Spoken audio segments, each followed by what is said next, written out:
terror más incómodo que hay en internet. Criaturas, seres, ¿Está en el stream? organismos, Sí. humanos. Solo Hay me algo en la salta la apariencia notificación. casi humana que nos hace permanecer alerta. El profesor de robótica japonés Masahiro Mori apodó este fenómeno olvido. dentro de un artículo por allá en los años 70 como de Uncanny Valley. Un concepto que hoy en día es famoso en todo el internet, No sé por qué se pero me que salió la hace cuenta de Kiki 50 años cuando la atrás recién comenzaba a dar sus pasos. El profesor se había dado cuenta que en futuros avances, cuando la robótica intentara imitar a la perfección los rasgos humanos, ocurriría un problema. ¿Qué pasaría cuando los robots no sean en apariencia lo suficientemente humanos? No, no hay chance. Mori trazó un gráfico para entender a qué se estaba refiriendo. El eje Y representa el grado de aceptación que tenemos como humanos. El japonés puso a un robot industrial en la base, un robot humanoide más arriba y luego hay un valle. Uno en donde la afinidad se desploma y la incomodidad prima. Dentro se encuentran los zombies, las prótesis del cuerpo y marionetas. Como este no es un video de zombies, vamos a centrarnos en las dos últimas. Hasta 1970, las prótesis de manos que habían eran básicas, simples. No tenían un fin estético, sino solo para cumplir sencillamente la función que hacía tu extremidad. Recuerden que en el siglo pasado se atravesaron dos grandes guerras y las prótesis debieron avanzar a pasos agigantados para que aquellos hombres, devenidos en veteranos, pudieran al menos recuperar parte de la movilidad que les fue arrebatada en el campo de batalla. No se trataba de hacer una prótesis bella, sino una de la que pudiera hacerle sentir a la persona que tenía una parte del cuerpo que ahora ya no estaba. Por eso se entiende que Mori haya puesto este tipo de prótesis dentro de su gráfico. Hay imágenes de personas usando estas extensiones que resultan aterradoras, pero quizás no tanto como la historia del por qué terminaron de aquella forma. Por otro lado tenemos a los muñecos, los cuales no les voy a explicar mucho que no sepan ustedes del por qué resultan aterradores. Y si bien la película emblema de terror que tiene un muñeco asesino no saldría hasta 1988, 18 años después de la publicación de la revista de Mori, la realidad es que en su infancia, el profesor habrá convivido con los típicos humoristas de los años 30 como Edgar Bergen o Paul Winchell que, bueno, hacían cosas como esta de acá. Watch me very, very closely. Now here we go. Would you flip me over, please? No. Greetings, girls. Y tiene todo el sentido del mundo que los haya puesto como parte de algo incómodo, que nos produce rechazo. Todo lo que aquel artículo titulado de Uncanny Valley describe, con el paso del tiempo se fue transformando en realidad.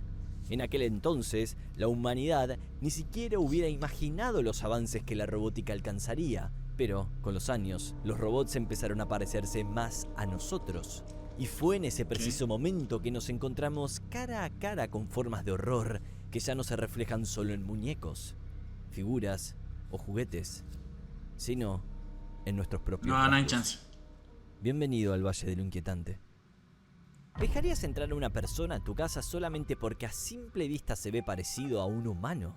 No, I'm Not Human hace un excelente trabajo sobre este tema. ¿Qué pasaría si hubiera una especie similar que pudiera imitar nuestros comportamientos, actitudes, interacciones, pero con detalles físicos que al prestarles atención nos darían tanta desconfianza como para cerrarles la puerta en la cara en medio de un apocalipsis? Hiciste bien en protegerte, pero ¿qué pasa si la historia que te cuenta es verdadera? Si realmente es una persona que necesita desesperadamente tu ayuda y se la negaste, ¿podrías vivir con el hecho de que quizás la dejaste morir?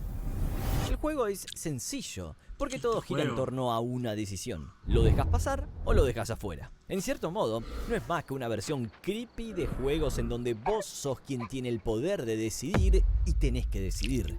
Salvando distancias, That's Not My Neighborhood tiene exactamente el mismo dilema. Obvio de manera mucho menos trágica porque el mundo que presenta es caricaturesco y descontracturado, pero la esencia es la misma. Vos sos la única y la última barrera de seguridad que tienen tus vecinos dentro del departamento para dejar a los mímicos fuera de la propiedad, y es por eso que tu trabajo tiene que ser bien hecho. De lo contrario,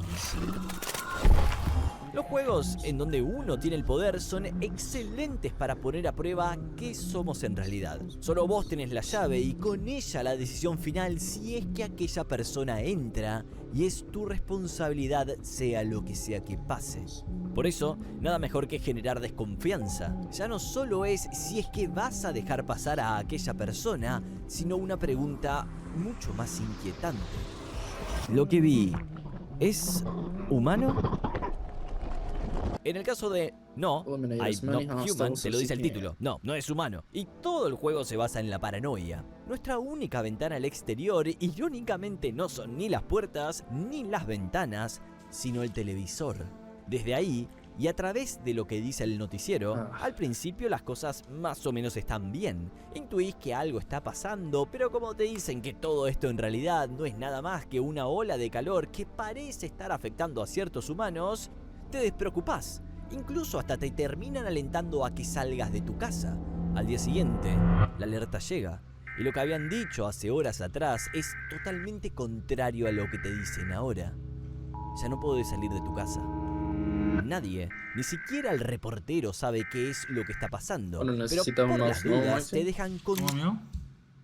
Bueno, necesitas un mouse nuevo. Estaba bien, ¿no? Pero estoy como a corte de plata, así que te digo.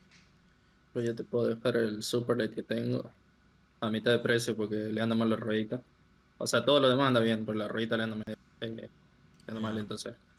Mira, Eso obviamente le baja el precio. Yo le bajo hasta la mitad del precio. Sí, pero el problema es que estoy pagando el aire todavía. Si cuando termine de pagar el aire no me compré un... lo tenés al mouse, te lo compro. Pero hasta ahora Sí, no. seguramente lo tengo. Hasta ahora no hay chance que pueda comprar nada. Con que me voy de viaje y encima tengo que pagar el aire y muy Ah, mal. es cierto que te vas de viaje. ¿Cuándo era que te iba? En julio. En la segunda semana de julio, más o menos. Consejos para no es. reconocer a los visitantes. El primero de ellos es cuidado con Ah. las personas con dientes blancos. Ahí vengo para mí. Luego, Estaba mirarle mejor. las uñas, que también tienen ojos rojos. Y por último, salen borrosos. Todas estas informaciones te la van dando día tras día, y es con ella que comprobás si las personas a las cuales dejaste ingresar a tu hogar son realmente lo que dicen ser o no. Aunque la pregunta acá es mucho más profunda. ¿Dejarías que ¿No la querés vida de empezar una padel, persona Frank? dependa de algo que escuchaste en la verdad que televisión? Ya no me es como al atrajo, principio pa. del juego, en donde si dejarla pasar o no dependía exclusivamente de tu juicio y en la confianza que te inspirara su apariencia. Ahora, I'm not a human. ¿Cuál es este?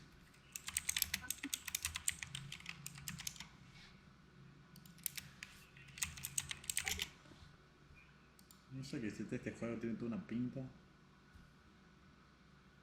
¿Qué cosa? I'm not a human. ¿Qué es eso? Es un juego de terror tipo que tenés como que dejar pasar a la gente o no a tu casa después de como una catástrofe. Ve atención, no salgas, echa el cerrojo, cierra las persianas. Solo humanos adentro. Acaba con todas las visitantes. ¿Es el de 8 bits, el Rey Indie? Sí, sí lo conozco. Tiene toda una Cheto. pinta, pero no salió todavía. ¿No está la demo? Lo quieres, añade a la turista deseado y recibirás una notificación cuando esté disponible. Parece que no, bro. En junio. No, 10 de abril sería una beta, pero no me sale la beta. Tiene toda una pinta, mira. Que es recontra remil turbio este juego. Basta. Ahorita no te vayas. Estaba yo comprando.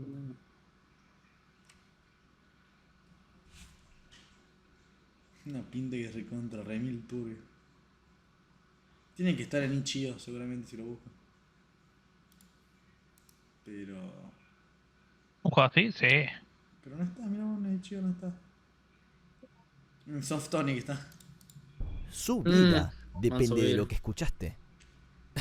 ¡Ajá! ¡Ajá! ¡Mira, tiene dientes blancos! ¡Debe ser un visitante! Igual Un con psicólogo llamado Stanley Milgram en el año Y el otro día te he 1961 dicho de realizó jugar, un pero experimento sencillo. Constaba de 3 partes. no Un te vi voluntario, conectado al y cual lo llamarían maestro, no me un metí. actor, al cual lo llamarían alumno, y Pero un cuando científico. quieras, boludo. El maestro Supongo no que sabe el que el fin de alumno es libre, su si querés. actor.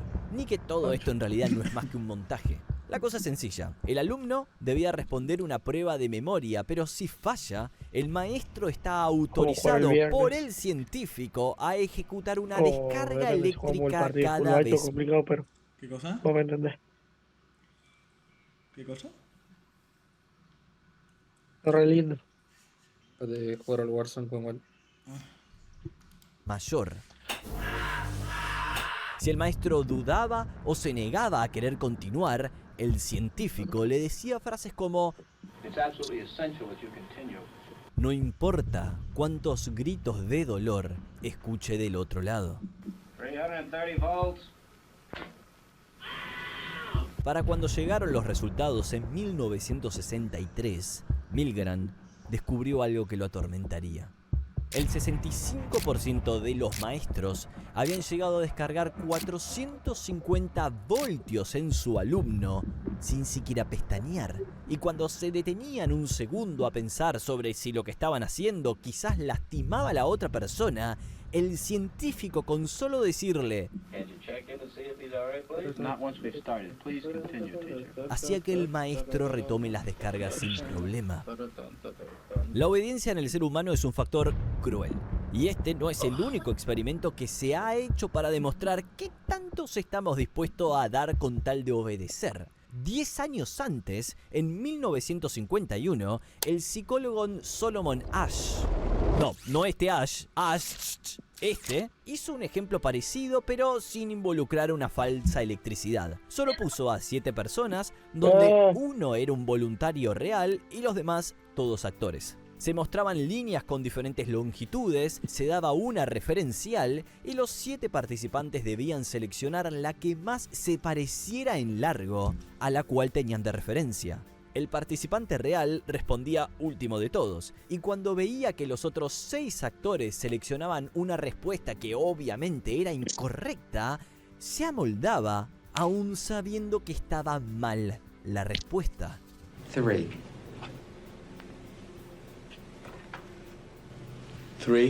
Ambos experimentos se relacionan con I'm Not Human, pero el de Milgram es al cual el juego le hace mucho más énfasis. Por lo general, el humano, con solo el hecho de estar paranoicos y no entender lo que pasa, hace que confiemos en lo primero que nos afirme con certeza lo que está sucediendo. No nos interesa hacer un proceso lógico, racional, sobre que quizás aquello que nos dicen sea mentira, porque lo único que nos importa es tener certeza sobre qué es y qué no es un visitante para así volver a nuestra vida normal.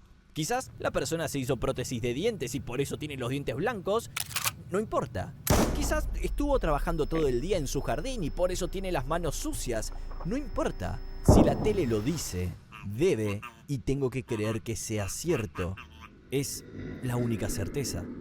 Incluso, el juego es tan consciente de ese mensaje que quiere transmitir que cuando te enterás lo de las manos con tierra y vas a revisar uno por uno a tus residentes, hay una persona que te dice: ¿tierra bajo las uñas?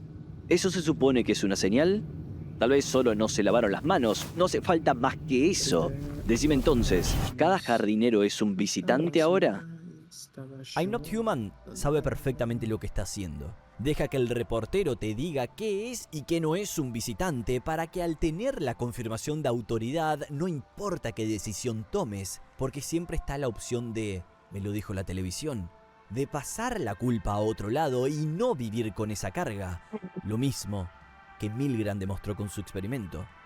Lo más fuerte de todo es que, a decir verdad, no tenés otra alternativa. Es eliminar a los visitantes con la información que tenés a mano, porque si no, este sujeto te hace una visita. La primera vez que se presentó ante la puerta este visitante, no puedo explicar el terror. ¿Qué más, Well? Sabía que este tipo no venía ni a buscar mi amistad. Sí. Incluso sin Digamos. darle al diálogo, de alguna forma me imaginé que no era como las demás personas que a cada noche Flaco, buscaban la próxima vez que me refugio en digas un sí no te hogar. busco nada. El cuerpo esquelético, los ojos viscos y perdidos, el corte de Sí. pelo de Justin Bieber en el año 2011 y varias cosas más me dijeron de que si yo abría esa puerta, estaba muerto. El patrón de su cara era distinto. Y este personaje es el culpable del video de hoy. ¿Por qué este tipo me provoca tanta desconfianza? Por un momento, y sé que sonará medio bolazo, pero me hizo acordar a los neandertales. Así como escucharon. Mejor dicho, a variantes de la especie humana en general. Antepasados que convivieron con el Homo sapiens hace miles de años, y al encontrar fotos pude entender mejor por qué me recordaron al sujeto de la puerta. Investigando para este video, y aunque parezca loco, no fui el único en internet que cayó en la prehistoria para poder buscar un significado a aquello que nos genera una sensación incómoda y que tiene rasgos humanos. La pregunta que me rodea todo el tiempo en este guión es sencilla y es: ¿las demás especies humanas nos darían miedo por no ser lo suficientemente humanos como nosotros? La respuesta claramente sí. Por lo general, y para no entrar en detalles, hubo 14 especies humanas, incluida la nuestra. Todos y cada uno de ellos con sus propias características, algunos más anchos, algunos más bajitos, algunos que parecían un hobbit, literalmente le decían así, y muchos llegaron a convivir no solo en tiempo, sino en lugar con el Sapiens. Es por eso que hoy en día se pueden encontrar con personas que tienen entre el 1 y 2% de ADN neandertal. Y no, eso no los hace necesariamente más brutos, ni mucho menos, por si alguno se preguntaba. Todo sugiere que en el pasado estuvimos relacionados con varias de estas especies y quizás este miedo a lo incómodo, a aquello que se parece humano pero no lo es del todo, a patrones distintos en caras y a las modificaciones del cuerpo, se remonta casi tanto como a nuestra especie humana. Además, hay un factor importantísimo en todo esto y es: si aquel individuo se parece a un humano pero no es un humano, ¿qué es? Hay infinidades de películas que tratan cómo diferentes criaturas se hacen pasar por humanos para cometer tal o cual acción. Normalmente es muerte, demasiada muerte. Así, durante años el terror se trató en gran medida de hacerte creer que cualquier cosa puede imitar a un humano y plantear la misma duda que hace I'm Not Human. ¿Cómo estoy seguro de que la persona a mi lado es lo que dice ser? Con solo unas pequeñas modificaciones faciales, las personas ya nos resultan aterradoras, dando lugar a un verdadero horror de los cuales miles y miles de historias han escrito: los mímicos. Seres que se parecen a nosotros, los humanos, pero que a veces presentan errores físicos que al prestarles atención sabemos que algo anda mal, están incompletos, y es ahí donde se forma nuestra incomodidad. Pero no es solo sentirse incómodo, sino vulnerable. La primera vez que vi The Thing tenía 15 años y estuve paranoico por días. Nunca me había puesto a pensar en algo tan básico como dudar de la identidad de las personas que tengo a mi lado. Por si no lo saben, la trama es muy sencilla, ¿sí? Un grupo de científicos en la Antártida descubre que hay un alien congelado que puede imitar a cualquier tipo de ser vivo. Y pasa lo obvio, que es que el alien empieza a imitar y a asesinar a cada una de las personas para que luego sean reemplazados y que nadie sepa, bueno, quién es quién. Simple, efectivo y con una historia tan básica pero buena que en el final los dos únicos supervivientes se miran frente a frente porque terminan desconfiando sobre si alguno de los dos está mintiendo. Es una película grotesca y tiene un elemento crucial para hacerla de terror, que es el body horror.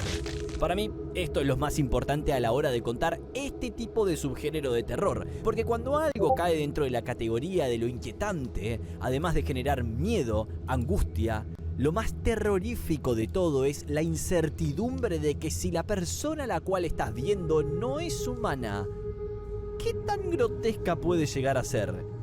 ¿Qué tan deforme podría transformarse? No. ¿Y qué puede llegar a hacerme? Si no saben, I'm Not Human no usa este recurso en su juego, no lo necesita. Pero por más que le venga como anillo al dedo, hay juegos que sí lo hacen y lo aprovechan a la perfección. Hace poco jugué a Look Outside, y la premisa del título es muy simple: no mires afuera porque...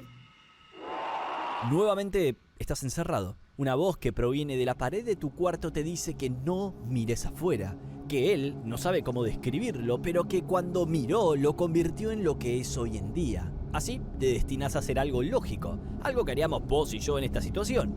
Jugar a GTA 6 si es que salió. Mentira, prendes la PC y revisas las noticias. Lees de que este es un fenómeno peligroso en forma de tormenta que acecha la ciudad. Nadie sabe qué pasa, pero quedan 15 días para que esto termine y tu misión es sobrevivir.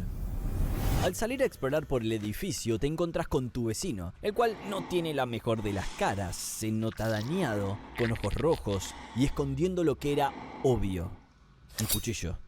Comenzás a batallar, pero lo primero que hace es... Le decís que pare, que no siga con la locura que está realizando, pero el vecino no está intentando matarse, está sacando algo dentro suyo. Te dispones a acabar con aquella persona en la cual compartiste días y días dentro del mismo pasillo y abruptamente desaparece. La música para y quedas solo. Agarrás su cuchillo, unas vendas y te vas. Dentro de Look Outside, las personas en todo el mundo se han transformado de humanos a monstruos por mirar a lo que sea que hay detrás de la ventana. Son criaturas grotescas que en un principio eran gente con la cual compartías tu vida, pero que ahora tenés que acabar con ellos para poder sobrevivir. Es un juego grotesco. Cada persona con la que te vas cruzando y que fue afectada por mirar afuera se ve peor que la anterior, pero extrañamente algunos de ellos actúan de modo distinto frente a esta situación. En un momento, te cruzas con un joven cepillándose los dientes. Es una de las escenas más tensas del videojuego porque sabés que está mal, pero no sabés qué tan mal está. Efectivamente, apenas se da vuelta podemos ver un rostro lleno de dientes y contra todo pronóstico al darle su peluche, el chico llamado Joel se hace tu amigo. Cada uno de los miembros de esa familia están igual o peor a Joel y a medida que hables con ellos se van deteriorando más rápido. Por otro lado, vos no sabés si tu vecino sigue siendo un humano, pero sabés que ahora tenés su confianza y te va a seguir hasta el final del juego sin problema. No voy a adentrarme mucho más en este título porque tiene muchísimas cosas y lo más importante que me gustaría tratar es el hecho de cómo estas personas que se transforman en algo grotesco no eran mímicos, como sí claramente pasa en I'm Not Human, sino que eran humanos que por un parásito se volvieron los monstruos más asquerosos que alguna vez he visto en un juego y ahí es donde lo incómodo toma lugar. Se van a transformar, pero no sabes a qué punto lo harán. Eso es parte del Valle de lo Incómodo. El saber que lo que tenés enfrente tuyo puede o no llegar a ser humano, pero lo verdaderamente importante es que no entendés cómo es su verdadera identidad. Es parte de los fundamentos del terror, lo desconocido, la luz apagada, el dejar que la mente se satura a pensamientos intentando buscar todas las probabilidades y en el proceso atormentándose a sí misma. Eso es lo que hace tan bien juegos como I'm Not Human, como el Look Outside. Como aquellos videos en donde se nos muestra una criatura humanoide que se asemeja a nosotros, pero no sabemos lo que nos puede llegar a ser. Lo que más me llamó a la hora de hacer este video es que cuando intenté buscar una explicación científica de todo este fenómeno, me sorprendí al darme cuenta de que no la hay.